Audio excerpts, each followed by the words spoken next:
think so. My name, Jose Jimenez. That line catapulted my next guest to stardom when he was the head writer of the Golden Era Steve Allen Show.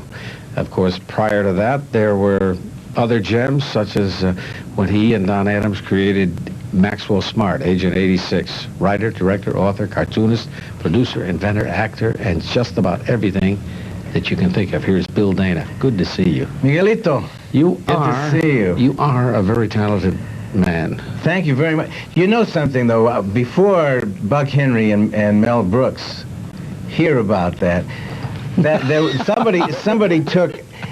Don Adams and I created the character that became Maxwell Smart. But Buck Henry and Mel Brooks created Maxwell Smart. I got to get that straight, America, because after all, we need work.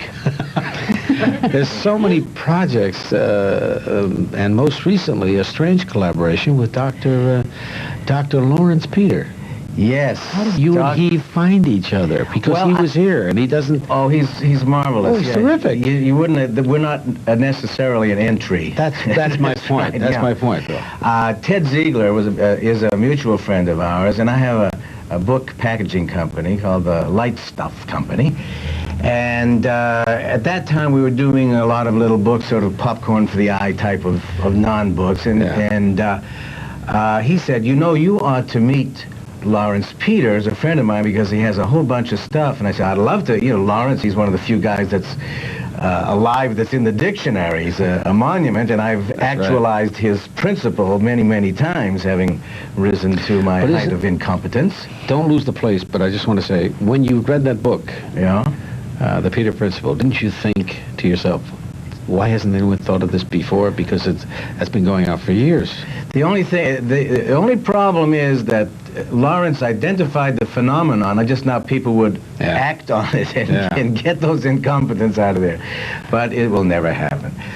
Anyway, I was sitting there and I started talking about a project I had in the works called the Whole Mirth Catalog, obvious play on the Whole Earth Catalog. Access to the tools of humor and how to use them in all aspects of life. And I could see he was interested, and he said, you know something, Bill, that book could be a repository for all of the work that I've done as an educator and as a clinical psychologist in how one uses humor in communication, in depression, in stress, anxiety, and so forth. Sure. So it was like Topsy. We just started to talk, and pretty soon we found ourselves doing a book called The Whole Mirth Catalog, which became later, after a couple of meetings with Mark Jaffe and Dick Crinsley in New York at Valentine. Can we really laugh the pains away, Bill? The Laughter Prescription. There is a mounting body of evidence that laughter, the actual physiological activity of laughter, the feeling of lightheartedness, is therapeutic. Norman Cousins had the big breakthrough book, and the marvelous coincidence was I just finished reading Anatomy of an Illness, Norman Cousins' book, just prior to meeting Lawrence. So I could sense there was something happening inside me, because there was a sort of a joyousness. I'm saying, wait a minute, I'm a working stiff, I'm in show business, this is what I do for a living anyway. If what I am purveying has this little bonus on top of it that it can be good for people, what a terrific thing. So I've been calling it my 11 cities in 12 minutes tour. I've been schlepping all the way across the country. Now in this laughter prescription, I'm told that you function as a pharmacist. Lawrence is the doctor, I'm the pharmacist. He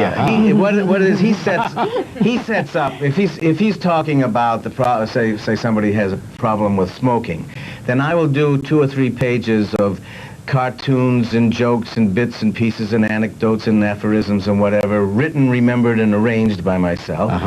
Called Blazing Lungs, which he talks about the fact, we all know that hospitals are not a terrific place to be when you're sick, so there's a thing called Genial Hospital. It's a lot like a comedy variety show, or a serial variety show. That is, he is conducting a very important dissertation on the uses of humor in all these aspects, and then I attempt to fill the prescription with what I do for a living. That's wonderful. You know, considering the space program is back in the news, and that's all people are hearing about and reading about. And, will we see a resurgence of Jose Jimenez?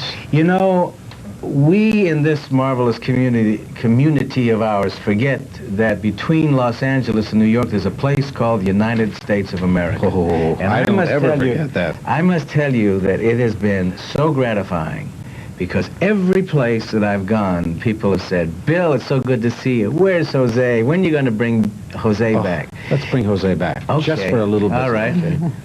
I'll be the interrogator. Oh, we're going to do it now? Yeah. Right here, and right it's going here. to happen. In front of the world, okay? All right. What do you consider the most important part of space travel? To me, the most important part of space travel is the blast off. The blast off? The blast. I always take a blast before I take off. Otherwise, I wouldn't get near that which looking thing. Now, sir, Gordon Cooper of Project Mercury That's called right. his space capsule Faith 7. That is right. He called his Fate 7. What do you call yours? I call my capsule Hope and Charity, Why is that? because I got no faith in it. But I like what the Russians call their capsules. You know, the first one they sent up was a Sputnik, then they sent up a dog, and they called that a Mutnik, and now they're going to send up a man and a woman together in the same capsule. Ah, what will that be called? A picnic. If they work it right, fun and games in the weightlifting. Speaking of Russians, you were in orbit. Now, did you pass the Russian capsule? I didn't even swallow it. That's my favorite. I like that. Oh, see? Now, Good. please stay, will you, Bill? You're wonderful. Oh, okay. Bill Dana. And back... In and out of character, just like that. Just like that. And at the flick of a switch. Cartoonist, producer, inventor, actor, I said all of that. But please stay.